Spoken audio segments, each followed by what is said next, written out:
नमस्कार, मैं हूं आपके साथ नेहा शर्मा और आप देख रहे हैं हमारा विशेष कार्यक्रम आध्यात्मिक ज्ञान चर्चा। और आइए शुरुआत करते हैं कार्यक्रम की और जानते हैं विचार जगत गुरु तत्वदर्शी संत रामपाल जी महाराज, सतलोक आश्रम बरवाला, जिला हिसार हरियाणा, बनाम हंसादेश पंथ के प्रमुख संत श्री सतपाल जी महाराज, पंजाबी बाग, दिल्ली के विचार। गीता ज्ञानदाता अध्याय 4 के श्लोक 34 में जिस तत्वदर्शी संत के पास जाकर तत्व ज्ञान को समझने के लिए कहता है, उस तत्वदर्शी संत की पहचान क्या है? तत्वदर्शी महापुरुष जो श्रोत्रिय ब्रह्मनिष्ठ हो, उनकी पहचान ये है कि जैसे आपने देखा होगा सूर्य है और आप कहें जी सूर्य की क्या पहचान है, तो सूर्य जब चमकेगा तो सारे संसार को दिखेगा। जो ज्ञान की चर्चा करते हैं वो तत्वदर्शी जो महापुरुष होते हैं, तत्व को जानते हैं, वो तत्व की ही बात करेंगे, वो और दाएं बाएं की बात नहीं करेंगे। जो तत्व की बात करेंगे और आपको तत्व को लखाएंगे।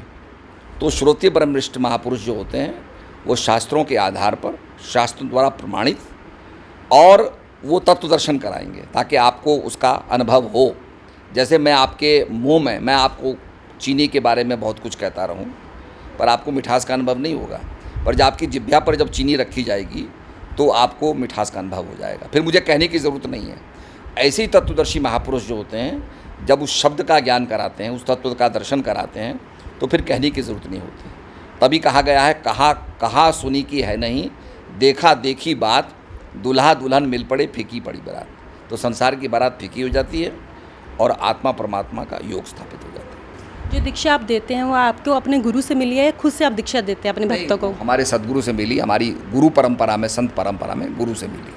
महाराज जी, जब पूजा की विधि बताते हैं, श्रीमद् भागवत गीता में ये वर्णित है, ये चीज़ क्या? ये मैंने इसलिए आपको श्रोत्रिय ब्रह्मनिष्ठ कहा कि शास्त्रों के आधार पर, जो शास्त्रों में लिखा है उसके आधार पर सद्गुरु ज्ञान देते हैं, शास्त्रों द्वारा प्रतिपादित, इसलिए उनको श्रोत्रिय ब्रह्मनिष्ठ कहते हैं। अभी आपने सुने हंसादेश पंथ के प्रमुख संत श्री सतपाल जी महाराज, पंजाबी बाग, दिल्ली के विचार। और आइए अब जानते हैं जगत गुरु तत्वदर्शी संत रामपाल जी महाराज, सतलोक आश्रम बरवाला, जिला हिसार हरियाणा के विचार। श्री सतपाल जी महाराज जी से प्रश्न किया गया कि तत्वदर्शी संत की क्या पहचान है। ये स्वीकार करते हैं कि तत्वदर्शी संत वो होगा जो सद्ग्रंथों के अनुसार ज्ञान देगा और भक्ति विधि बताएगा। अब सद्ग्रंथों में कौन सी विधि है और कौन सा ज्ञान है जिसे श्री सतपाल जी और श्री हंस जी महाराज जो इनके पूज्य गुरुदेव जी थे, और श्री प्रेम रावत जी जो अमेरिका के अंदर अधिकतर रहते हैं, जो इनके छोटे भाई हैं, ये शास्त्र विधि त्याग कर मनमाना आचरण कर रहे हैं और शास्त्र विरुद्ध ज्ञान दे रहे हैं। श्री ये कौन सा मंत्र देते? हंस मंत्र देते। हंस मंत्र श्रीमद् भगवत गीता में कहीं पर वर्णित नहीं है, वेदों में कहीं पर वर्णित नहीं है कि ये इस नाम से जीव का मोक्ष होगा। और देखिएगा श्रीमद् भगवत गीता हमें कौन सा मंत्र जाप करने को कहते हैं और ये कौन सा जाप कराते रहे इनके पूज्य गुरुदेव जी, इन्हीं के पुस्तकों से देखिएगा। ये बिल्कुल सही है कि तत्वदर्शी संत जो होगा वो शास्त्रों के अनुकूल ही साधना बताएगा, क्योंकि हमारे सद्ग्रंथ एक भक्ति मार्ग का सिलेबस है, पाठ्यक्रम है। और गुरु कौन होते हैं? ये टीचर हैं, आध्यात्मिक गुरु हैं, आध्यात्मिक टीचर हैं, स्पिरिचुअल टीचर हैं। और टीचर का कर्तव्य होता है कि वो अपने स्टूडेंट्स को अकॉर्डिंग टू द सिलेबस पढ़ावे। तो सही है। इस दास ने इन सभी पंथों को खूब खंगाल कर देखा, खूब टटोला इनकी भक्ति और इनके ज्ञान को। आज तक दास ने जिनके भी इतिहास पढ़े हैं, इनकी अनुभव पढ़े हैं, किसी का भी ज्ञान और किसी की भी साधना सद्ग्रंथों के अनुकूल नहीं है। इससे सिद्ध है कि ये टीचर नहीं है, इनका मार्ग, इनका पंथ ठीक नहीं है। इन्होंने सद्ग्रंथों का आधार मानकर सद्ग्रंथों के विपरीत ज्ञान बताया है। तो अब पुण्यात्माओं से मुझ दास का निवेदन है कि आप जी सभी कुमार्ग पर जा रहे हो और आप जी को चाहिए कि आप इस दास के वचनों पर पुनर्विचार करें, मुझ दास के इस प्रयत्न को आलोचना ना समझे। ये एक महापरोपकार का कार्य है जो कभी किसी युग में ही ऐसा कोई संत आता है जो सच्ची कहता है। 600 वर्ष पहले परमेश्वर स्वयं आए थे कबीर जी काशी बनारस में। उन्होंने ये सच्चा ज्ञान हमारे हित में कहा था, लेकिन इन नकली गुरुओं ने, संतों ने, आचार्यों और शंकराचार्यों ने उस यथार्थ ज्ञान को हम तक आने नहीं दिया और परमेश्वर कबीर जी का बहुत विरोध करा दिया, उनको बहुत यातनाएं दी, परंतु वो परमात्मा थे। वो किसी भी उनके प्रयत्न से मारे नहीं गए, बहुत जुल्म किए उन्होंने। और परमात्मा कबीर जी कहा करते थे कि ये सभी संत और ये आचार्य और शंकराचार्य तुम्हें मिसगाइड किए हुए हैं, ये शास्त्रों को नहीं जानते। लेकिन ये बात उस समय हमारे गला उतरी नहीं, क्योंकि हमारे जो धर्मगुरु थे वो ये कह दिया करते थे कि कबीर जी शिक्षित नहीं है, ये तो धानक जाति में, जुलाहा जाति में प्रगट है। और उस समय केवल शास्त्रों को पढ़ने का अधिकार केवल एक ब्राह्मण वर्ग को था और सभी सद्ग्रंथ संस्कृत भाषा में लिपिबद्ध थे। तो उस समय इन नकली गुरुओं की, आचार्यों और शंकराचार्यों और मंडलेश्वरों की या दाल गल गई इस पॉइंट पर कि कबीर जी अशिक्षित हैं, ये सद्ग्रंथों को नहीं जानते, ये पढ़े ही नहीं है। तो हमने यही मान लिया कि सचमुच जो ज्ञान सद्ग्रंथों में है वो सत्य है और कबीर जी सद्ग्रंथ नहीं पढ़ सकते, इसलिए इनका ज्ञान शास्त्र अनुकूल नहीं हो सकता। तो ये हमारी बहुत भारी भूल थी। ज्ञान कोई अक्षर ज्ञान से नहीं होता, अक्षर ज्ञान तो एक भाषा विशेष का ही होता है और भाषा का कार्य है अपने विचारों को दूसरे तक पहुंचाना। वो किसी भी भाषा में हो, वो यथार्थ ज्ञान हो, चाहे वो संस्कृत भाषा में हो, चाहे वो इंग्लिश लैंग्वेज में हो, चाहे वो पंजाबी में हो या अपनी मातृभाषा या लोकल क्षेत्रीय भाषा में हो, ज्ञान श्रेष्ठ हो। तो परमेश्वर कबीर जी ने एक सिंपल लैंग्वेज में, एक साधारण भाषा में वही सद्ग्रंथों वाला यथार्थ ज्ञान बोला था जिसको जन साधारण आसानी से समझ सकता है। तो वो ज्ञान आदरणीय धर्मदास साहिब जी ने परम पूज्य कबीर परमेश्वर जी के द्वारा बोले गए ज्ञान को लिपिबद्ध किया था, जो आज हमारे पास कबीर सागर, कबीर साखियों, कबीर बीजक, कबीर दोहावली, कबीर शब्दावली आदि के नाम से कई ग्रंथ उपलब्ध हैं और उनके अंदर परमात्मा ने वही ज्ञान वर्णित किया है जो हमारे पवित्र वेदों में, पवित्र पुराणों में, पवित्र श्रीमद् भगवद गीता, बाइबल और कुरान में जो आज विद्यमान है। तो पुण्यात्माओं, एक तो इससे हमें यह सिद्ध हो गया कि कबीर जी अशिक्षित होते हुए सब सद्ग्रंथों का ज्ञान जानते थे और सद्ग्रंथों, वेदों और गीता में जो ज्ञान नहीं है उससे भी आगे का जानते थे। तो वो परमात्मा है। जैसे श्रीमद् भगवद गीता अध्याय नंबर 4 के श्लोक नंबर 34 में कहा है कि उस तत्व ज्ञान को तू तत्वदर्शी संतों के पास जाकर समझ, उनको दंडवत प्रणाम करने से और कपट छोड़कर उनसे प्रसन्न करने से वो तत्वदर्शी संत तुझे तत्व ज्ञान का उपदेश कराएंगे। वो तत्व ज्ञान कौन सा है? गीता अध्याय नंबर 4 के ही श्लोक नंबर 32 में स्पष्ट किया है कि सच्चिदानंद घन ब्रह्म की वाणी में, यहाँ इन्होंने अनुवाद गलत कर दिया। ब्रह्मणे शब्द का अर्थ इन्होंने वेद कर दिया, ब्रह्मणे मुखे का अर्थ अनुवादकर्ताओं ने गलत कर दिया, इन्होंने वेद की वाणी लिख दिया। वेद वाला ज्ञान तो गीता ज्ञानदाता बोल ही रहा है। उसने तो कहा कि इन वेदों से भी और गीता में मैं जो ज्ञान दे रहा हूँ इससे भी हटकर है कोई ज्ञान, वो तत्व ज्ञान है। तो यहाँ इन्होंने ब्रह्मणे मुखे का अर्थ कर दिया, वेद की वाणी यहाँ करना चाहिए था सच्चिदानंद घन ब्रह्म की वाणी में, यानी परम अक्षर ब्रह्म की वाणी में उसने अपने मुख से बोली है। वो ब्रह्मणे मुखे यानी सच्चिदानंद घन ब्रह्म के मुख से उच्चरित वाणी में विस्तार के साथ धार्मिक युगों का ज्ञान यानी अनुष्ठानों की जानकारी दी गई है, और उसको जानने के बाद फिर प्राणी सभी कर्मों से छुटकारा पा जाता है।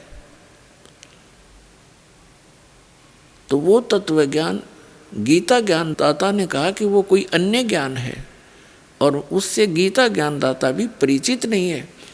इसी प्रकार यजुर्वेद अध्याय नंबर 40 के श्लोक नंबर 10 से लेकर 13 में स्पष्ट किया है कि कोई तो परमात्मा को संभवात कहता, संभवात माने उत्पन्न होने वाला, जैसे श्री राम और श्री कृष्ण जी के रूप में, और कोई इसको असंभवात यानी वो उत्पन्न ही नहीं होता, वो निराकार है। तो उसमें लिखा है कि वो जन्म लेता है या नहीं लेता है, वो साकार है या निराकार है, इसकी जानकारी वो तत्वदर्शी संत बतावेंगे, उनसे सुनो। इससे सिद्ध हो गया कि वेद ज्ञानदाता भी उस तत्व ज्ञान से अपरिचित है। फिर विद्वान और अविद्वान की परिभाषा बताते हुए यजुर्वेद अध्याय नंबर 40 के और श्लोक नंबर 11 से लेकर 13 तक स्पष्ट किया है कि कोई तो जिसको अक्षर ज्ञान हो गया उसको विद्वान कह देते हैं, और जो अविद्या जिसके पास अक्षर ज्ञान नहीं है उसको अविद्वान कह देते हैं। विद्वान और अविद्वान की जानकारी भी वो तत्वदर्शी संत बताओगे, उनसे सुनो। तो पुण्यात्माओं, ये दास है वो तत्वदर्शी संत जो सर्व शास्त्रों के अनुकूल ज्ञान देता है और सर्व सद्ग्रंथों के अनुसार भक्ति की विधि बताता है। अब आप शिक्षित हैं, सद्ग्रंथ हमारे पास उपलब्ध हैं, और आपके ऊपर ऐसी मेहर की है भगवान ने कि आप अपने घर बैठे इन सद्ग्रंथों के दर्शन कर सकते हो।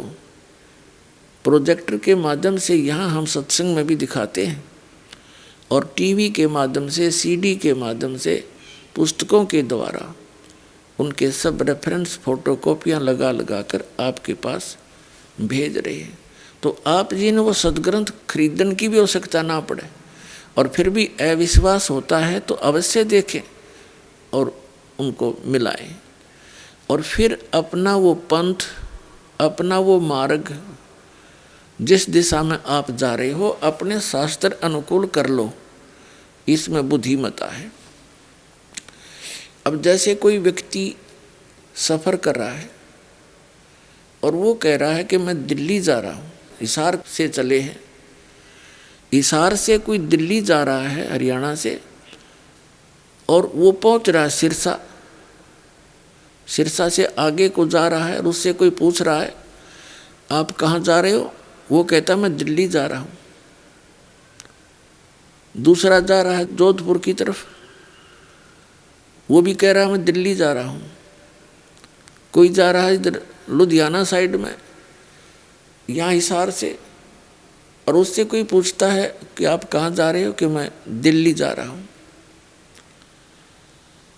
तो पुण्यात्माओं, उन यात्रियों को कोई ये कह दे कि आपका मार्ग ठीक नहीं है, आपकी दिशा ठीक नहीं है, आप गलत जा रहे हो, तो क्या करना चाहिए उनको? उनको तुरंत रुक जाना चाहिए उसी स्थान पर, और उसका खूब निरीक्षण करें 1 2 4 10 से खूब पूछे और फिर आगे सफ़र करे। और किसी जैसे एक समस्या और आ गई है कि हम ऐसे मार्गदर्शकों के फंस गए, सब वही गलत दिशा ही बता रहे हैं, गलत दिशा को सही बता रहे। तो उसके लिए जैसे एक व्यक्ति कह रहा है कि मार्ग ठीक नहीं है और 10 कह रहे हैं कि नहीं ये सही जा रहा है, तो उस यात्री को ये विश्वास हो जाएगा उन 10 के झूठ पर, क्योंकि उनकी मात्रा अधिक है। और दूसरा अकेला एक ये कह रहा है कि नहीं आप गलत जा रहे हो, तो उससे ये तो पूछे कि आप गलत क्यों बता रहे हो, ये सभी कह रहे हैं मैं ठीक जा रहा हूँ।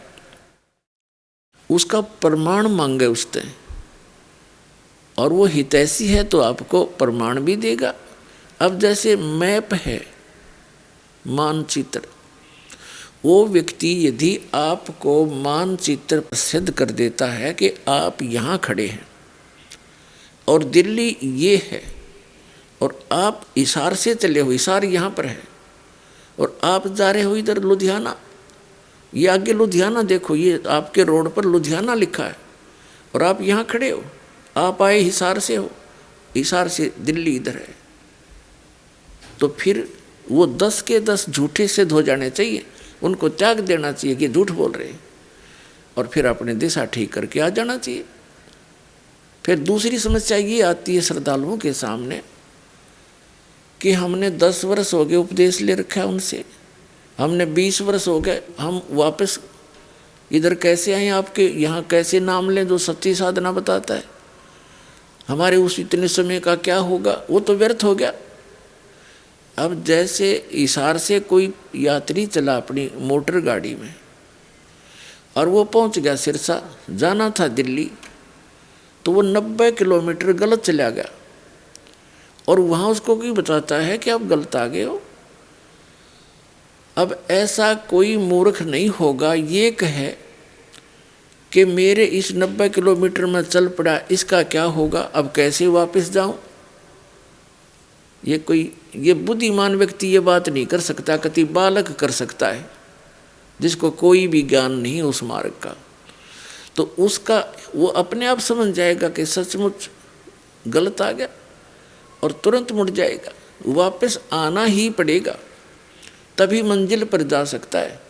अगर उस 90 किलोमीटर को देखता रहा और वापस नहीं आया तो वहीं बैठा रहेगा, मंजिल तक नहीं पहुंच सकता।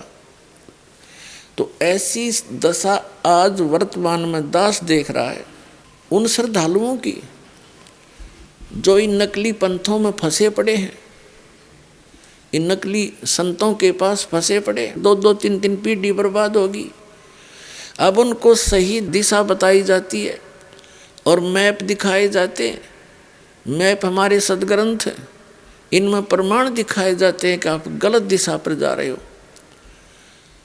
तो उनको विश्वास नहीं हो रहा और उनकी झूठों पर, निराधार बातों पर बिल्कुल विश्वास किए बैठे हैं, समर्पित हैं, क्योंकि वहाँ जितना भी उनका ग्रुप बन गया है, कोई भी इन पंथों का जो दास ने नाम लिया है, जैसे राधा स्वामी पंथ, जय गुरुदेव पंथ, ये निरंकारी पंथ, हंसा देश वालों का पंथ, ये बाल योगेश्वर जी और ये बाल भगवान के हैं श्री सतपाल जी, हंसराज जी इनके पिताजी थे, इनका पंथ, और निरंकारी पंथ, ब्रह्मा कुमारी पंथ, ये जितने भी संत हैं, इनके लाखों की संख्या में अनुयायी, करोड़ों की संख्या में, और वो आपस में ही डिस्कस करते हैं और अपने ही गुरु से पूछते हैं, तो वो तो पहले दिग्भ्रष्ट है और वो सभी आपका ग्रुप दिग्भ्रष्ट है,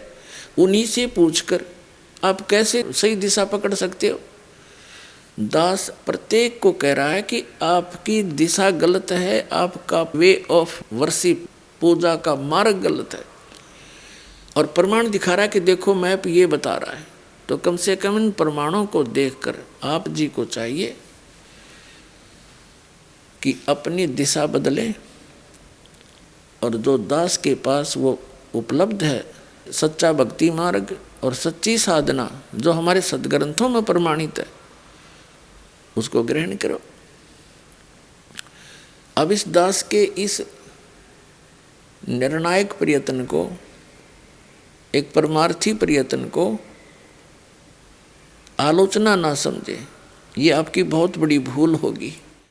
जैसे ये नकली नोट छापे जाते हैं, कोई निकम्मे टाइप के लोग दुनिया को ठगने के लिए नकली नोट बना देते हैं, छाप देते हैं 1000 का, 500 का, 100 का, जैसे भी, और सरकार उनको पकड़ती है। पकड़ के फिर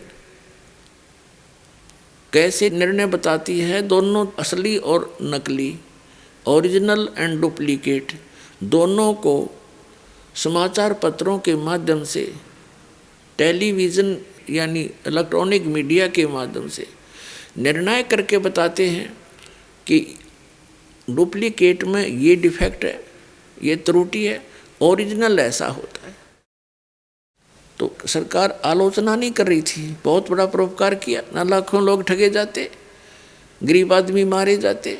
तो ये दास बस इतना ही कर रहा है, अपने सदग्रंथ दिखाता हूँ कि ये ओरिजिनल है और ये अनुभव इन संतों का है, ये ज्ञान है, ये इनसे मेल नहीं खाता, ये डुप्लीकेट है, और ये संत भी डुप्लीकेट है, इनको त्याग दो, ओरिजिनल नोट ग्रहण करो। तो क्या ऐसा मूर्ख कोई होगा? सामने देखकर तुरंत तरफ जाना चाहिए, फिर भी उनका कोई जू नहीं रेंग रही है, तो उन्होंने भांग पी रखी है इस अज्ञान की।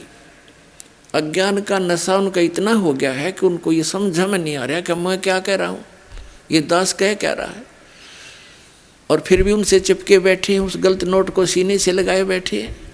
उसको फेंक और तुरंत ओरिजिनल बढ़िया ग्रहण करे, आगे पीछे जो हुआ सो हुआ, आगे तो बच जाओगे। अब प्रसंग चल रहा है, ये एक हंसा देश नाम का पंथ है, और जिसके प्रवर्तक हैं श्री हंस जी महाराज, और उनके 2 पुत्र हैं। वो तो शरीर छोड़कर चले गए सन 1966 में। उनके 2 पुत्र हैं श्री सतपाल जी महाराज, जिसको ये बाल भगवान कहते हैं, उनके श्रद्धालु, और उनसे छोटे हैं जो वो श्री प्रेम रावत उर्फ बाल योगीश्वर कहलाते हैं, जो अमेरिका में रहते हैं, वहीं मैरिज कर रखी है। यहाँ वो नहीं आते हैं, बहुत कम आते हैं। पहले तो यहाँ से ही स्टार्ट किया था उन्होंने, फिर इन दोनों भाइयों का आपस में कोई मनमुटाव होने से वो यहाँ नहीं आ पाते हैं, बहुत कम आते हैं कभी कभी।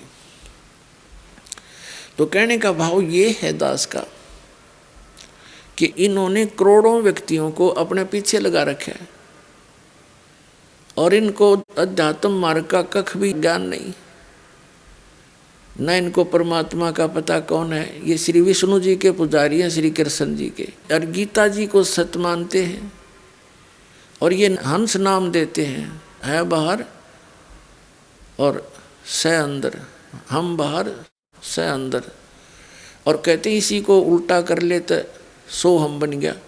फिर सो हम नाम भी जाप का देते हैं, सो बाहर हम अंदर। ये हंस नाम और सो हम नाम है कहीं गीता जी में। श्रीमद् भगवद गीता अध्याय नंबर 8 के श्लोक नंबर 13 में गीता ज्ञानदाता कहता है कि मुझ ब्रह्म का केवल एक ओम अक्षर है, नथिंग एल्स। और इस ओम नाम का जाप करते हुए जो शरीर त्याग कर जाता है, अंतिम सांस तक इसका सिमरण करता है, तो वो ओम से मिलने वाली परम गति को प्राप्त होता है। और ये हंस नाम देते है, इनका कोई विधान, फिर है इनका शास्त्र अनुकूल ज्ञान। अभी दिखाता हूँ आपको। ये है हंस योग प्रकाश नाम की एक पुस्तक है। ये हंस जी महाराज हैं, योगीराज परम संत सदगुरुदेव श्री हंस जी महाराज प्रकाशक हैं, श्री प्रेमनगर आश्रम रजिस्टर हरिद्वार से। ये कहाँ से छपी है? ये है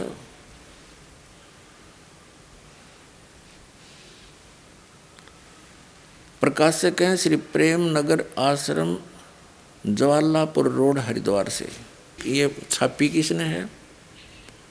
मुद्रक हैं Rajeshwari photo setters private limited, 2/5, Punjabi Bagh, New Delhi. इतने ये देखिएगा 2 शब्द, श्री श्री 108 श्री सद्गुरुदेव परम संत योगी राज श्री हंस जी महाराज आनंद कंद सच्चिदानंद भगवान के श्री कर कमलों द्वारा इस ग्रंथ की रचना हुई है। यह ग्रंथ विक्रमी संवत ये है 1988 1989 यानी सन 1931-1932 में लिखा गया, और संवत 1991 यानी सन 1934 में ये छप कर तैयार हुआ। अब देख लो 1934 से और आज 2012 तक 66 वर्ष तो वो हो गए, और 12 ये 78 वर्ष हो गए। 78 वर्ष हो गए ये ज्ञान चलते और ये पढ़ते आ रहे हैं। ये क्या साधना बताते हैं देखिएगा इसके। अब इस पुस्तक के 212 पृष्ठ पर आपको ले चलते हैं, देखिएगा 212 पृष्ठ पे हंस योग प्रकाश है, 212 पृष्ठ पे। हंस नाम का प्राण है, श्वास अंदर जाता है तो श्वास के साथ स्वतः ही स की ध्वनि होती है, और श्वास के बाहर आने पर हम की ध्वनि होती है। हम और स मिलकर हंस शब्द बनता है। उल्टा होने से यही हंस शब्द सो हम बन जाता है। कोई बात हुई या बताओ? कहते हंस का उल्टा कर ले सो हम बन गया। उल्टा किए करने की जरूरत है? जब सीधे बता रखे गीता में नाम ओम नाम है नथिंग एल्स, ये बकवाद गढ़ रखी इन्होंने, कितना संसार डबो दिया। आगे देखो इसी 212 पृष्ठ पर हम पढ़ रहे हैं। सोहम शब्द की ध्वनि सभी प्राणियों के प्रति श्वास में होती रहती है। इसी को अजप्पा जाप कहते हैं। इसका मानसिक ध्यान करने में मन शीघ्र ही शांत एवं एकाग्र हो जाता है और सहज समाधि लग जाती है। इसी को परमण योग या ओंकार मंत्र कहते हैं। ये खाक है। ये ओंकार मंत्र कैसे हुआ? ओंकार मंत्र तो ओम है। किसी सदग्रंथ में देख लो, ये हंस को ओंकार थोड़ा का है, ये निरी झूठ बोल रही है। ओंकार का अर्थ है सर्वव्यापक, सर्वाधार, सर्वनियंता और सर्व पालन पोषण करने वाला। हंस नाम ही सब में व्यापक है। इससे सब प्राणी जिंदगी को प्राप्त रहते हैं, इसलिए यही सबका आधार है। इसी के अंदर होने से हम लोग मिलकर बैठते हैं। सबका नियंत्रण करने वाला भी यही है। श्वास के साथ सहकार और हंकार का श्रवण करने से प्राण उपासना होने लगती है और इसी को आत्मचिंतन कहते हैं। हंस सब का मूल कारण है। प्राणी मरने पर भी यह कहने में आता है कि हंस उड़ गया। अब इनकी अकल देखो पुण्यात्मा। ये कहते हैं कि जब जीव मर जाता है, शरीर छूटा है, तो यूँ कहते हैं कि हंस उड़ गया। हंस तो जीव, फिर जीव उड़ गया और जीव का जीव जाप करे। धिक्कार है तुम्हारी साधना को। अपने आप क्या बता रहे हैं? इन्हों कहे हैं हंस उड़ गया। हंस मतलब जीव गया और जीव का ये जाप करो, यानी हंस हंस जीव जीव जीव। ये कोई मंत्र है? चाहे इसने सांस से कर लो, चाहे 2 भाग कर लो इसका। जब कोई शास्त्र में सदग्रंथ पर प्रमाण नहीं, सदग्रंथ है वेद और गीता। ये भक्ति के मार्ग के और परम पिता परमात्मा के द्वारा अपने मुख कमल से बोला वो सच्चिदानंद घन ब्रह्म की वाणी, कबीर वाणी, ये प्रमाणित सदग्रंथ हैं। और जैसे पुराण है, ये पुराण गॉड गिवन नहीं है। वेद और गीता गॉड गिवन ज्ञान है। पुराण क्या है? श्री ब्रह्मा जी ने वेदों को पढ़ा, जैसा उसकी बुद्धि ने काम किया, अपना अनुभव और जो भी सृष्टि आदि उसके जीवन के बाद की जो सृष्टि है वो बोली, जो घटना घटी वह सुना दी। उससे अन्य ऋषियों ने सुना, उनसे अन्य ने सुना, उनसे अन्य ने सुना, और लास्ट में जिसने वो ज्ञान सुनाया बोला, उसके नाम से पुराण बना दी। कोई विष्णु जी का उपासक था, उसने विष्णु पुराण बना दी। कोई शिव का उपासक था, उसने शिव पुराण बना दी। जो देवी का उपासक था, उसने देवी पुराण बना दी। उनके वक्ता अलग अलग है। और ज्ञान ये ब्रह्मा जी के द्वारा दिया, तो ब्रह्मा जी से प्राप्त जैसा उसका अनुभव का ज्ञान था, स्वयं लेखक प्रवक्ता का अपना ज्ञान वो मिला करके 18 पुराण बना दिए। यदि इन पुराणों का ज्ञान वेद और गीता से नहीं मिलता तो यूजलेस है। वो एक व्यक्ति विशेष का ज्ञान है, किसी ऋषि विशेष का ज्ञान, उसका अपना अनुभव है, और वो अनुभव वेद और गीता और परमात्मा सच्चिदानंद घन ब्रह्म की वाणी से नहीं मेल खाता तो यूजलेस है, वो व्यर्थ है। तो ये व्यर्थ ज्ञान है इनका। अब देखिएगा, ये खुद कहते हैं, जब ये हंस योग प्रकाश 212 पृष्ठ हम पढ़ रहे हैं, प्राणी के मरने पर यही कहने में आता है कि हंस उड़ गया। कोई बात है, फिर हंस तो फिर जीव उड़ गया, जीव निकल गया, और जीव की पूजा बता रहे। हंस नाम माने जीव का, इस हंस यानी जीव की पूजा बता रहे हैं। हमारे मानस हृदय में भी हंस निवास करता है, वो जीव ही रहता है हृदय में। हमारी रामायण हंस की ही गाथा है, हंस की गाथा है, वो तो श्री रामचंद्र की गाथा है। या फिर 220 पृष्ठ पर देखिएगा, इसी हंस योग प्रकाश यानी श्री हंस जी का अनुभव है। ये 220 पृष्ठ पे यहाँ जाते हैं। योग अभ्यास काल में चलते फिरते सोते जागते सब समय में योगी को हंस मंत्र का जाप करना चाहिए। जीव का जाप करे, जीव जीव जीव जीव जीव, हंस हंस हंस हंस, ये कोई बात है? बड़का खिलौना बना रखे ना, उसे प्राण चलते हैं, वह हम करके बाहर निकलता है और सह करके अंदर प्रवेश करता है। ये देखो, इस तरह अंशो अंशो शब्द से बार बार फिरते रहने से उल्ट कर सोहम हो जाता है। इन कितना बकवाद कर ले, ये कोई बात है इनकी? जब हंस जाप है, उसे कुछ भी हंसो हंसो हंस, हंस का और सोहम बन गया। तुम गीता को सत्य मानते हो, गीता में ओम मंत्र है, ये लाए कहाँ तो तुम हंस और सोहम। कबीर साहब कहते हैं, सोहम शब्द हम जग में लाए और सार नाम सार शब्द हमने गुप्त छिपाए। कबीर परमेश्वर के पृथ्वी पर इस कलयुग में प्रकट होने से पूर्व ये सोहम शब्द किसी सदग्रंथ में, वेद और गीता में नहीं है।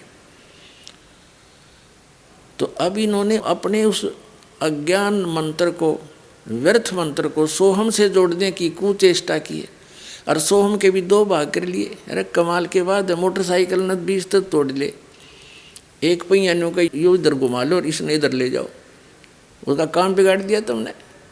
वह बढ़िया बना दी, वह बनी बनाई ठीक थी, वो सीधा ही रहना चाहिए था, वो तभी काम करती। ऐसा भट्ठा बैठा रखे न ज्ञानी तत्वज्ञानहीन प्राणियों ने। और कब आगे ये योगेश्वर, महर्षि, मंडलेश्वर, आचार्य और शंकराचार्य के पद प्राप्त करके इनको कह भी ज्ञान नहीं अपने सदग्रंथों और अध्यात्म मार्ग का और भक्ति मार्ग का।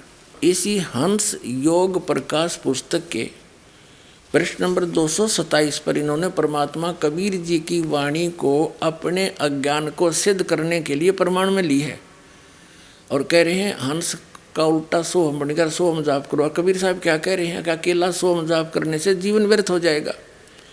अकेला सोहम जाप करने का नहीं है, इसको सोम सोम जप मरे व्यर्था जन्म गंवाया। वो सोहम मंत्र किसी और मंत्र के साथ जुड़कर ये 2 अक्षर के मंत्र बन जाते हैं, और वो सतनाम है 2 अक्षर का मंत्र, उसके साथ सोहम जोड़कर वो जाप सही काम करता है, भगवान का बताया हुआ। और ये कबीर साहब की वाणी अपने समर्थन में ले रहे हैं, और ये अंश को भी ओंकार ओम से करने की चेष्टा करते हैं। और कबीर साहब कहते हैं ओंकार निश्चय भया, ये ओम नाम है ब्रह्म का। कहती है ब्रह्म भी है, लेकिन ये करता नहीं है, ये कंप्लीट गॉड नहीं है। देखिएगा, ये हंस योग प्रकाश नाम महिमा 227 पृष्ठ पे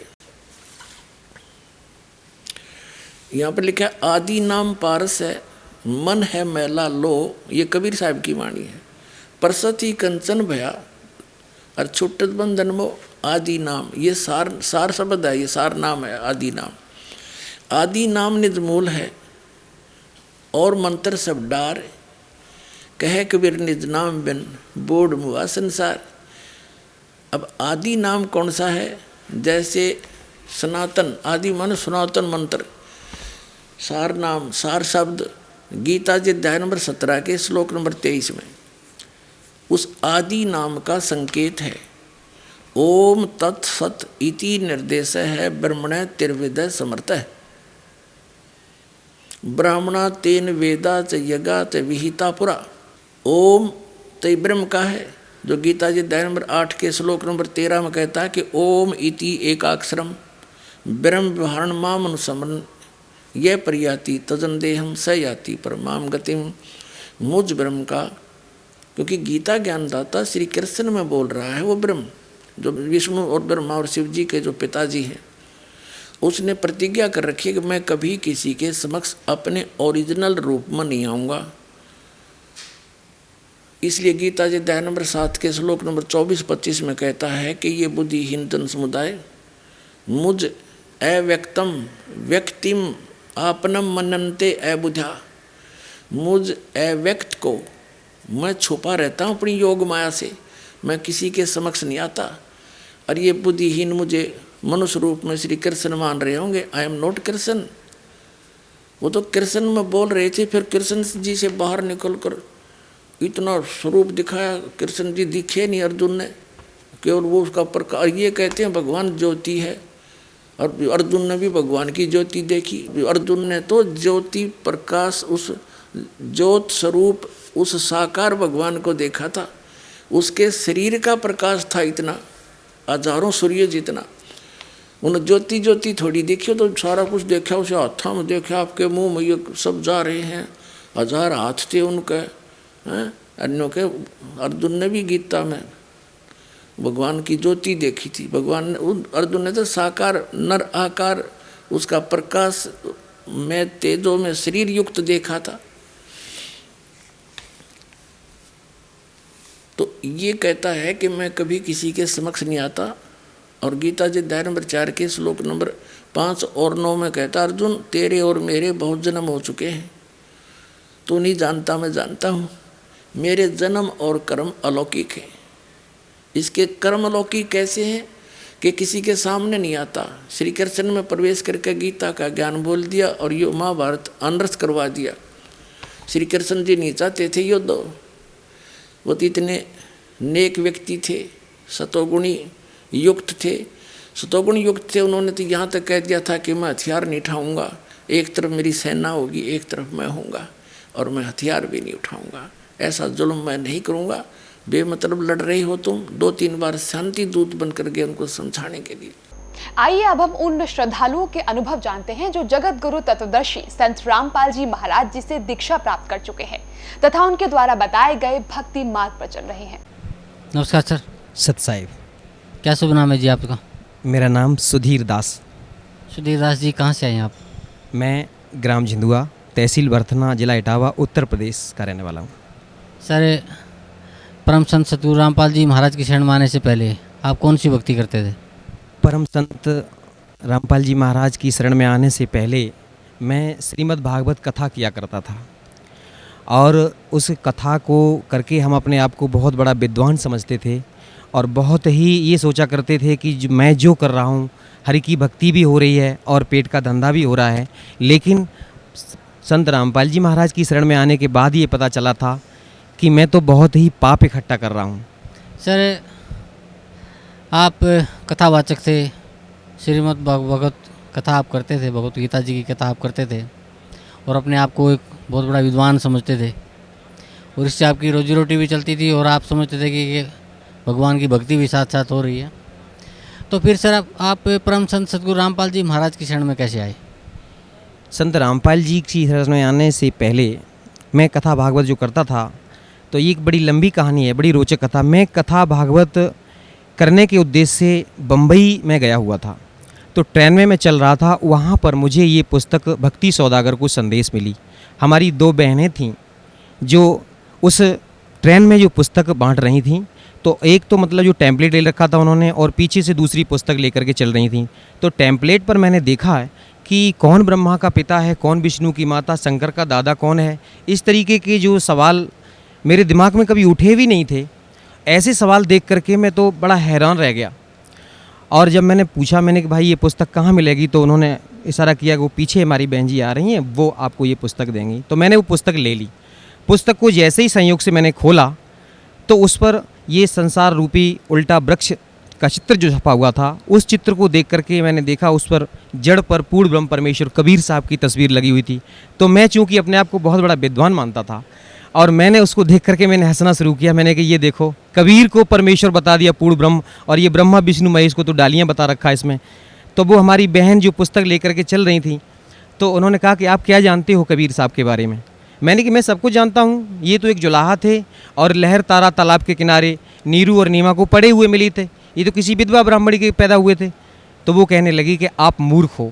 मैं उस समय, जैसे आज ये पैंट शर्ट पहन रखे हैं मैंने, उस समय तो मैं कुर्ता और धोती में रहता था, क्योंकि मैं अपने आप को बहुत बड़ा वक्ता मानता था। मैंने कहा कि मैं तो सब कुछ जानता हूँ, आप ऐसे कहते हो, मैं तो कथावाचक हूँ। वो हमारी बहन बोले कि आप कुछ नहीं जानते हो, आप मूर्ख हो। इस शब्द को सुन करके मैंने अपने आप को वहाँ उस भरी ट्रेन में बड़ा अपमानित महसूस किया। मैंने सोचा, मैंने चलो ज़्यादा बात को नहीं बढ़ाऊँगा। मैंने कहा बहन जी आपकी पुस्तक कितने की है? कि बोले 10 रुपये की। मैंने वो पुस्तक ले ली और पुस्तक को पढ़ना शुरू किया। तो जहाँ मैं जा रहा था, थोड़ी ही पुस्तक पढ़ पाई, तब तक मैं वहाँ पहुँच गया और उस घर में जहाँ मेरा प्रोग्राम था वहाँ पहुँच गया मैं। फिर उसको मैंने स्टेप बाय स्टेप जब पढ़ना शुरू किया तो कभी तो मन में आता, बोले कितना घटिया लिखा है इसमें, तो गलत लिखा है, ऐसा नहीं है, वैसा नहीं है। बड़े दिमाग में उल्टे सीधे प्रश्न आ रहे थे। लेकिन फिर जैसे जैसे पढ़ते गए तो बर्दाश्त जब नहीं हुआ, एक जगह जाकर के मुझे रुक जाना पड़ा। उसमें लिखा था कि द्रौपदी का चीर कृष्ण ने नहीं बढ़ाया था, वो पूर्ण ब्रह्म परमेश्वर कबीर साहब ने बढ़ाया था। तो चूँकि मैंने तो यही पढ़ रखा था जो शास्त्रों में लिखा था कि कृष्ण भगवान ने चीर बढ़ाया है, तो मैं इस चीज़ को देख करके बड़ा हैरान हो गया और मैंने सतलोक आश्रम बरवाला के लिए उस पुस्तक पर लिखे हुए फ़ोन नंबर तुरंत डायल कर दिए। और यहाँ पर जो हमारे कोई भगत जी ने फ़ोन उठाए, उन्होंने कहा, मैंने उनसे पूछा, मैंने कि आपके यहाँ से ये पुस्तक छपी हुई है भक्ति सौदागर को संदेश? बोले हाँ जी छपी हुई है। तो आपने उसमें पृष्ठ संख्या इतने पर ये कैसे लिख दिया है कि ये कृष्ण ने चीर नहीं बढ़ाया? तो वो कहने लगे कि भगत जी बिल्कुल सही है, आप पहले पूरी पुस्तक पढ़ो, ज्ञान समझो, और जो भी शंकाएं हों आप यहाँ आ जाइए और मैं आपकी सारी शंकाएं समाधान कर दूंगा। मैंने कहा आप कुछ नहीं है, इस तरीके से तो आपने गलत बोल रखा है, ऐसा नहीं है, कहीं कोई प्रमाण नहीं है। बोले कि सब कुछ प्रमाण सहित मिल जाएगा, आप यहाँ आओ। तो मैंने फिर उस पुस्तक को फिर पढ़ना शुरू किया, क्योंकि मैं एकादशी व्रत भी रहता था। और जैसे इस गीता प्रेस गोरखपुर से प्रकाशित एक पुस्तक चलती है वहाँ से जो एकादशी मातम के नाम से, तो वो पुस्तक मैंने पढ़ी। उस पुस्तक में मैंने ये पढ़ रखा था कि एकादशी का व्रत एक तरफ और दुनिया के सारे व्रत एक तरफ, यानी कि सबसे बड़ा व्रत होता है। और राजा अम्बरीश की कथा सुनाया करता था जब मैं मंच पर बैठ करके, तो उसमें जो दुर्वासा ऋषि जैसे ऋषि के छक्के छुड़ा दिए थे उन्होंने, तो वो भी एकादशी का व्रत ही रखते थे, ऐसा उसमें लिखा हुआ था। तो मैं ये मानता था कि ये व्रत सबसे सर्वश्रेष्ठ है। लेकिन जब ये पुस्तक पढ़ी भक्ति सौदागर को संदेश, उसमें ये पता चला कि ये व्रत रखना तो ये मना किया हुआ गीता में, फिर तो ये शास्त्र विधि को ताक करके मनमाना आचरण हो गया। अब मेरी समझ में ये आने लगा कि वास्तव में सच्चाई तो कुछ है, लेकिन चूँकि मैं अपने आप को बहुत बड़ा विद्वान मानता था, इसलिए सेट नहीं कर पा रहा था अपने आप को। अब मैं बहुत दुखी हो गया, इतना दुखी उस संयोग से, उस समय एकादशी ही थी। उस दिन मैंने व्रत कर रखा था और अपनी जो भी दैनिक पूजा पाठ कर रखी थी जो थी वो करने के बाद में भोजन भी नहीं किया था, जल भी ग्रहण नहीं किया था। अब मैं बड़ा हैरान था, इतना दुखी मैं अपने आप को ये सर्टिफाई नहीं कर पा रहा था कि ये जो पुस्तक में लिखा हुआ है ये सत्य है या जो मैंने अभी तक पढ़ा वो सत्य है। ऐसी उधेड़ बुन में पूरा समय निकल गया, रात हो गई, अब मुझे नींद नहीं आ रही थी। मैं इतना दुखी, जैसे किसी को पुत्र शोक हो जाता है, उससे भी बढ़कर के मुझे इतना दुख था कि वास्तव सच्चाई क्या है। ये ऐसे ही मतलब सोचते पता नहीं मेरी कब आंख लग गई और उसी समय सपने में हमारे परम पूजनीय सदगुरुदेव जी के रूप में परमात्मा स्वयं आकर के हमसे कहने लगे, बोले बेटा ये जो आज तुझे ये मार्ग प्राप्त हो रहा है ये है सच्चा मार्ग, वो अभी तक जिस मार्ग पर तू चल रहा था ये झूठा है बिल्कुल। इसको देखने के बाद में मैंने एकदम से मेरी आंख खुल गई, देखा उस समय सुबह के 4 साढ़े 4 बजे का समय था।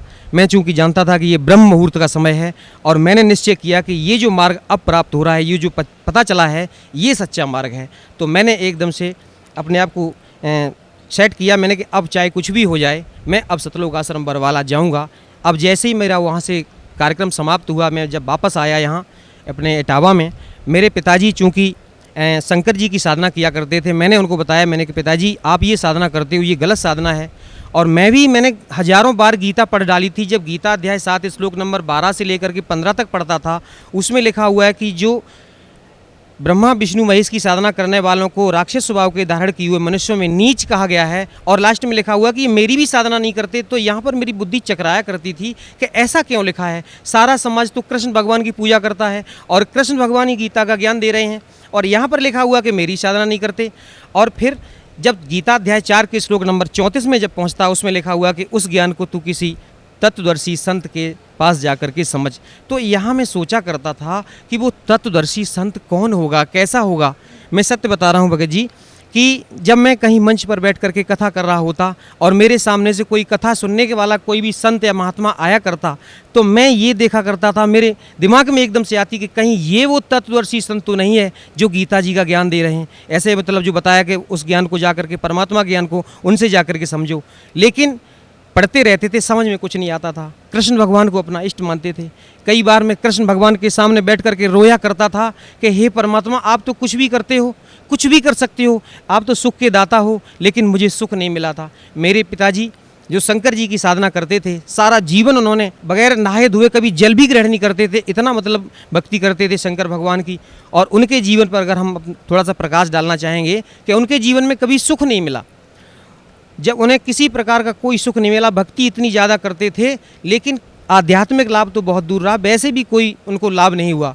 भरी जवानी में उनकी आंखें खराब हो गईं, इतने दुखी रहते थे, साधना करते थे, फिर भी आगे चल कर के धीरे धीरे, हम 2 भाई थे, हमसे बड़े भाई जो थे वो भी हमारे भाई और भाभी दोनों लोग चल बसे। उनके जीवन में इतना कष्ट आया, इतना कष्ट मिला उन्हें, कभी कोई सुख नहीं मिला, क्योंकि इतना उनको दुख मिला और भक्ति फिर भी चलती रही। मेरी माताजी भी शेरावाली की भक्ति करते थे और हम भी बचपन से ही पता नहीं कैसे अपने को सेट किए हुए थे। कृष्ण भगवान को, विष्णु भगवान को, शंकर जी की जैसी साधना हमारे घर में चल रही थी, हम भी उसी साधना को कर रहे थे। लेकिन उस साधना से ना तो मुझे कोई लाभ हुआ, ना हमारे परिवार वालों को, उल्टा कष्ट पर कष्ट ही आते रहे। और हम प्रार्थना किया करते थे कि मालिक मुझे सुख दे।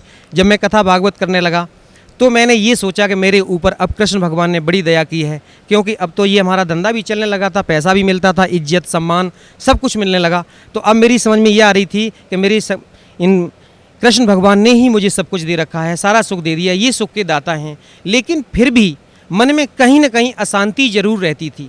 तो मैंने अपने पिताजी से आकर के बताया, मैंने कहा पिताजी जो आप साधना कर रहे हो ये तो इसमें पुस्तक में लिखा हुआ कि सब गलत साधना है। जब मैंने उस पुस्तक को पढ़ करके उनको सुनाया, पहले तो वो नहीं माने, बोले कि बिल्कुल झूठ है ये। लेकिन जब मैंने क्रम से उस पुस्तक को पढ़ करके सुनाया, सृष्टि रचना पढ़ के सुनाई, तो सारी कहानी उनके समझ में आई। पिताजी को इतनी तड़प बनी कि चलो जल्दी करो। उस समय हम उनको लेकर के और सतलोक आश्रम बरवाला के लिए चले। तो हमारे गांव के और भी भगत लोग चल दिए, लगभग 12-15 लोगों को लेकर के हम यहाँ पर आ रहे थे। जैसे ही हम रोहतक में पहुँचे तो रोहतक में उतर करके हमने देखा, मैंने चलो अब ट्रेन का पता करता हूँ यहाँ से कितने बजे मुझे ट्रेन मिलेगी। वो रोहतक की जो ट्रेन थी वो उधर भिवानी की तरफ जा रही थी, इसलिए मुझे वो छोड़नी पड़ी। तो लोगों ने बताया कि आपको यहाँ से ट्रेन मिलेगी जींद के लिए, आपको जींद जाना है। तो मैं अब ट्रेन का पता करने के लिए जैसे ही गया वहाँ पर, तब तक कुछ काल के ऐसे दूत लग गए, कुछ वहाँ पर आकर के हमारे जो साथियों को उन्होंने भ्रमित कर दिया। अरे कि आप कहाँ जा रहे हो? उन्होंने बताया कि मैं बरवाला जा रहा हूँ, संत रामपाल जी महाराज के आश्रम में जा रहा हूँ, सतलोक आश्रम में। तो उन्होंने कहा अरे वहाँ क्यों जाते हो, वो तो बहुत बड़ा जादूगर है, वो तो बहुत बड़ा तांत्रिक है, और वहाँ जाओगे तो फिर तो आपको इतना वो बसीभूत कर लेगा कि आपका दुनिया में कहीं मन नहीं लगेगा, बार बार भाग करके इधर आओगे। ऐसे कह करके उनको भ्रमित कर दिया। और मैं जैसे ही ट्रेन का पता करके आ रहा था, तब तक एक सज्जन कह रहे थे, बोले कि मेरी भक्तमती एक बार करौथा आश्रम में चली गई थी और उनको वहाँ पर प्रसाद दे दिया था। मैंने वो प्रसाद मैं उनको ग्रहण नहीं करने दिया, भैंस की नांद में फेंक दिया। तो वो मूर्ख कह रहा था कि वो भैंस खूंटा तोड़ करके सतलोक आश्रम करौथा में पहुँच गई थी, ऐसा जादूगर है वो। तो अब क्या हुआ, तो हमारे और जो साथी थे वो कहने लगे भाई तो हम नहीं जाएंगे वहाँ पर। तो मैंने उनसे कहा, मैंने कि आप लोगों की सबसे बड़ी भूल तो ये है कि आप विश्वास बहुत जल्दी करते हो। पहले तो आपने मेरी बात पर विश्वास किया, आप यहाँ तक आ गए, अब इन लोगों पर विश्वास कर रहे हो। ऐसा ना करो, आप पहले मेरी बात मानो, चलो हम जड़ तक चलेंगे, जहाँ सच्चाई का मतलब पता लगा के आएंगे कि वास्तव में सच्चाई क्या है। तो कुछ लोग नहीं माने, वो कहे नहीं हम तो घर जाएंगे। हम कहे तो भैया ठीक है, आपको जाना है तो जाओ। मैं और मेरे पिताजी, हम दोनों लोगों ने दृढ़ निश्चय किया कि हम लोगों को बिल्कुल जाना ही है और सच्चाई का पता लगा करके लौटेंगे। अब हम जैसे ही यहाँ बरवाला पहुँचे, बरवाला पहुँचने के बाद मैंने फ़ोन किया, मैंने कि मैं यहाँ पर रोडवेज बस स्टैंड पर खड़ा हूँ। तो यहाँ सतलोक आश्रम की वहाँ गाड़ी लेकर के जैसे ही पहुँचे भगत जी हमारे, हम लोगों को लेके आए, तो मन में बड़ी शांति आई कि भाई जी तो बहुत अच्छे लोग हैं। अब जैसे ही हमने अपने आप को ये सेट कर रखा था कि सतलोक आश्रम में पहुँचेंगे तो वो कोई जादू तांत्रिक होंगे, वो कुछ खाने पीने के लिए सामान देंगे जैसे उन्होंने बताया था, तो हम खाएंगे नहीं, चलो देख लेंगे वहाँ पर। लेकिन जैसे ही सतलोक आश्रम बरवाला में जैसे ही प्रवेश किया, वो पुराना वाला जो दौलतपुर रोड पर आश्रम है उसमें जैसे ही प्रवेश किया, मैंने वहाँ पर अपने बहुत से लोगों को देखा। ऐसा लगा कि इन लोगों को से हम पता नहीं कितने दिनों से इनसे परिचित हैं, कितने दिनों से इनको जानते हैं। एक भगत जी हमारे पास आकर के एकदम से तुरंत हमसे गले लिपट गए, बोले भगत जी कितने दिनों बाद आप आए हो। ऐसा लगा कि इनको हम पता नहीं कितने दिनों से जानते हैं, और बड़ा अच्छा सा लगा। फिर उन्होंने मुझे सारी व्यवस्था दिखाई, नाम लिया, उपदेश लिया। मेरे ऊपर संत रामपाल जी महाराज की दया 11 अक्टूबर सन 2009 को हुई थी। उसके बाद में मालिक ने मेरे साथ बहुत चमत्कार किए। सर, परम संत सतगुरु रामपाल जी महाराज की शरण माने के बाद आपको क्या लाभ मिला? सबसे बड़ा तो लाभ मुझे ये मिला कि जब हम लोग सतलोक आश्रम बरवाला पहुँचे और सतगुरुदेव जी से उपदेश लेने के बाद में दर्शनों के लिए जब गए, पिताजी मेरे साथ थे। चूँकि मेरे पिताजी, मैंने आपको पहले बताया भगत जी, उनको दिखाई नहीं देता, आंखें खराब हो चुकी हैं, तो मैंने क्यों उंगली पकड़ करके ले जा करके दर्शन के लिए ले गया। तो मेरे पिताजी सतगुरुदेव की चरणों में फूट फूट कर रोने लगे। वो कहने लगे, बोले बेटा आप क्यों रोते हो? तो जब ये शब्द मैंने सुना कि ये मेरे पिताजी की उम्र उनसे ज़्यादा लग रही थी और उन्होंने बेटा शब्द कहा, तो मेरे दिमाग में हथौड़ा सा लगा। बोले कि ये कैसे कह सकते हैं, कोई भी ऐसा नहीं कह सकता है, अपने से उम्र में बड़े को बेटा नहीं कह सकता, ये तो स्वयं परमात्मा ही है। और मैंने जब दंडवत प्रणाम किया तो कहने लगे, बोले बेटा तू नहीं जानता है तुझे कैसे निकाला मैंने, ऐसे परमात्मा की शरण में तू आ गया है, तेरा उद्धार हो गया। मेरे पिताजी फूट फूट कर रोने लगे। वो कहने लगे, क्यों रोते हो? तो पिताजी ने कहा कि मेरी उम्र पूरी व्यर्थ चली गई। तो उन्होंने कहा, नहीं नहीं, मैंने आपकी 20 वर्ष की उम्र और बढ़ाई है। तो मैंने उस समय ये शब्द बड़ा अतिशयोक्ति माना, मैंने कि ऐसे गुरुजी ने कह दिया होगा, लेकिन ये सत्य था। हम लोग जब उपदेश लेने के बाद घर वापस पहुँचे, पिताजी पर एकदम अचानक उन पर अटैक पड़ा और इतनी हालत उनकी बिगड़ने लगी, मुझे ऐसा लगा कि अब इनकी मृत्यु होने वाली है। लेकिन परमात्मा ने ये शब्द बोला था, मुझे उस पर विश्वास था कि कोई भी संत होता है, जो परम संत होते हैं, सद्गुरु होते हैं, वो झूठ नहीं बोलते हैं, जो कह देते हैं वो सत्य होता है। मैंने तुरंत सतलोक आश्रम बरवाला में फ़ोन लगाया और उनको बताया, मैंने भगत जी मेरे पिताजी की हालत ऐसे ऐसे बहुत ज़्यादा ख़राब हो रही है। तो उन्होंने कहा कि अमृत जल और प्रसाद जो रखा है उसको दे दो और दंडवत प्रणाम करने के बाद में परमात्मा से प्रार्थना करो और जितनी जल्दी हो सके आप शीघ्र यहाँ ले आओ। भगत जी 2 बार अटैक पड़ा उनको और उसके बाद में हालत, जैसे ही मैंने उनको प्रसाद और अमृत जल दिया, उनकी हालत में तुरंत सुधार हो गया। उसके बाद में मैं तुरंत ही वहाँ से निकला और सतलोक आश्रम बरवाला में आकर के सदगुरु देव जी के चरणों में दंडवत प्रणाम किया। और इस तरीके से मालिक ने आज तक, अब मेरे पिताजी को किसी प्रकार की कोई दिक्कत नहीं है और जैसा उन्होंने कहा था कि उनकी उम्र बढ़ाई है, वो बिल्कुल स्वस्थ हैं। इस समय उनकी उम्र लगभग 86 वर्ष की हो रही है। उसके बाद में हमारे साथ और बहुत से चमत्कार किए, मेरी स्वयं उम्र बढ़ाई, मेरे बच्चे को जीवन दान दिया। एक बच्चा मेरा बड़ा वाला एक दिन एक पेड़ पर जमनी खाने के लिए चढ़ गया था और उस पेड़ से अचानक वो गिरा। जहाँ पर गिरा था वहाँ पर चारा खिलाने के लिए, बैलों को चारा खिलाने के लिए ये नांद जो बना रखी होती है उसके और बीच में एक खूंटा गड़ा हुआ था, उनके दोनों के बीच में गिरा। अगर मान लीजिए सिर उसकी उसमें लगता पक्की चट्टान सी थी तो सिर फट जाता तो उसकी मृत्यु हो जाती। अगर खूंटे के ऊपर गिरता कहीं भी, मतलब पेट में या कहीं घुस जाता तो उसकी मृत्यु हो जाती। उस दिन उसका मृत्यु योग था, लेकिन मालिक ने इतनी दया की कि उस नांद और खूंटे के बीच में वो गिरा। थोड़ा सा हाथ में चोट लगी, जो मालिक की दया से वो अब बिल्कुल सही है, ऐसे उसकी जान बचाई। और एक दिन छोटा बेटा मेरा यहाँ सतलोक आश्रम बरवाला में आया हुआ था मेरी माताजी के साथ में, और यहाँ से जब जो लोग वापस जा रहे थे, चूँकि इटावा रेलवे स्टेशन पर इनको उतरना था, लेकिन माताजी तो उतर गई, वो छोटा बच्चा उतर नहीं पाया और ट्रेन चल पड़ी। ट्रेन चल पड़ी तो माताजी एकदम दहाड़े मार मार के रोने लगी कि मेरा बच्चा चला गया, मेरा बच्चा चला गया। हमारे और भी गुरु भाई हमारी माताजी के साथ में थे, उन्होंने मेरे पास फ़ोन किया, बोले भगत जी आपका छोटा बेटा ट्रेन से नहीं उतर पाया है और माताजी इस तरीके से बहुत ज़्यादा रो रही हैं। तो मैंने उनसे कहा कि माताजी से आप कहो कि वो चुपचाप घर जाएँ, वो परमात्मा का बच्चा है, वो मेरा बच्चा नहीं है, मालिक अपने आप दया करेंगे, वो बच्चा अपने आप घर आ जाएगा, आप चिंता ना करो। चूँकि मैं घर पे था तो ये फ़ोन पर वार्ता हो रही थी, हमारे पड़ोसी और लोग सुन रहे थे, तो वो उनको पता चला वो क्या हो गया है। तो मैंने कहा मैंने ऐसे ऐसे छोटा बेटा जो है वो ट्रेन में बैठा चला गया, वो उतर नहीं पाया है। तो वो लोग हंसी उड़ाने लगे, खिल्ली करने लगे कि आप तो कहते हो आपके परमात्मा हैं संत रामपाल जी महाराज, तो अब देखो आप परमात्मा होंगे। तो मैंने कहा आप चिंता ना करो, आप ऐसा मत बोलो, आप नहीं जानते हो, वो परमात्मा ही हैं और अभी बच्चा देखना थोड़ी देर बाद अपने आप वापस आ जाएगा। और मैं इस विश्वास के साथ, मैं तो बिल्कुल दृढ़ हो गया था, मैंने कि कुछ नहीं होगा, वो अपने आप परमात्मा दया करेंगे, और मैं चाह करके भी कुछ नहीं कर सकता था। लेकिन कुछ लोग कहने लगे अरे आप जा कर के आगे देखो, अगली स्टेशन पर शायद उतर जाए। मैंने कि मुझे कोई टेंशन नहीं है। लेकिन फिर भी जब ज़्यादा लोगों ने कहा, हमारी भक्तमती बड़ी दुखी होने लगी। मैंने कहा आप चिंता ना करो, आज मालिक की दया से पूरा परिवार हम लोग परमात्मा की शरण में है। तो उन्होंने कहा कि आप जाओ, दुखी होने लगी। मैंने कहा आप चिंता ना करो, चलो मैं जाता हूँ। तो मैंने जैसे ही घर से और निकला था तो मैं क्या देख रहा हूँ कि उधर से वो बच्चा मेरा अपने आप चला आ रहा है रोड पर। अब मैं उसके पास पहुँचा, मैंने पूछा मैंने माताजी को कहाँ छोड़ दिया। वो कहने लगे माताजी इटावा में उतर गई थी, मैं उतर नहीं पाया। मैंने कि आप कहाँ उतरे हो।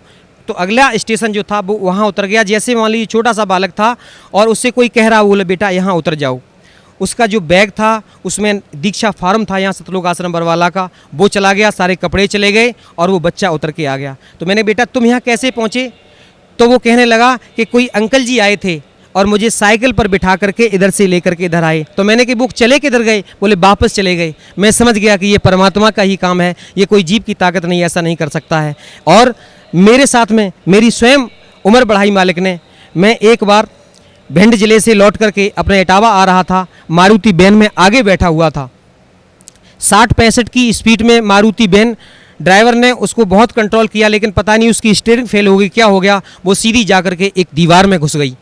तो आगे का जो डैशबोर्ड था, मैं आगे ही बैठा हुआ था क्योंकि ड्राइवर के साथ में, तो ड्राइवर की जो साइड थी उसने अपनी साइड तो बचा ली, लेकिन जिस साइड में बैठा हुआ था वो एकदम से ऐसी गाड़ी पिस गई, मैं उसमें फंस गया। तो मैंने अपने आप को ऐसा महसूस किया कि मेरी दोनों टांगें कट चुकी हैं और नीचे से, यहाँ से लेकर के नीचे का धड़ जो है वो मेरा समाप्त हो गया है और अब तेरी मृत्यु निश्चित है। उसी समय जैसे मान लो मेरे से कोई कह रहा है कि बेटा सतनाम का जाप कर। मैंने सतनाम का जैसे ही जाप किया, अभी 2 मिनट ही हुए थे, एकदम से शरीर में चेतना हुई।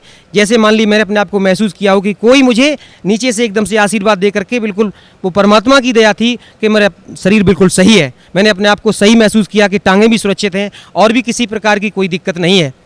अब क्या हुआ, मुझे चूंकि मैं फंस गया था, पीछे खींच करके निकाला गया और हमारी चोट भी यहाँ पर लगी हुई थी, बहुत ज़्यादा ब्लड निकल रहा था। उस दिन मेरा मृत्यु योग था, लेकिन मालिक ने मेरे ऊपर दया की, मुझे जीवन दान दिया। मुझे अनायास ही वो शब्द याद आ गए जो मैंने कभी बचपन में किसी तांत्रिक से पूछा था। एक बार मैंने एक तांत्रिक से, वो हाथ देखने वाला आ गया था, उससे मैंने अपने जीवन, चूँकि दिखाया करते थे पहले, ऐसे धारणा बनी रहती थी, तो उसने मुझे बताया था, बोले बेटा आपकी 35 वर्ष की आयु में मृत्यु हो जाएगी।